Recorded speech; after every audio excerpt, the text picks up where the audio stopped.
What's up, guys?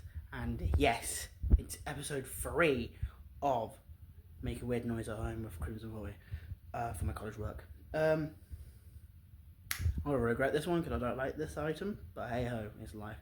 Today, we're gonna see how to make a chomping, like not a chomp, but like a squash noise. We're biting into this orange. I don't like oranges. Never tried one. No, I have. It's just I don't like them. It doesn't smell nice because obviously the skin, and I'm good about the skin as well. So let's bite.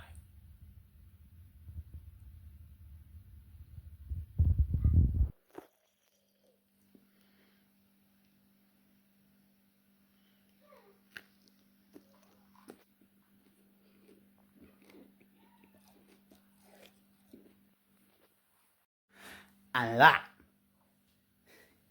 it's how to make a squashing noise by eating into an orange, which did not taste nice.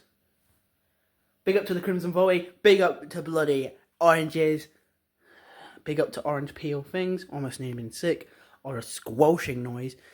And big ups to like and subscribe. Goodbye.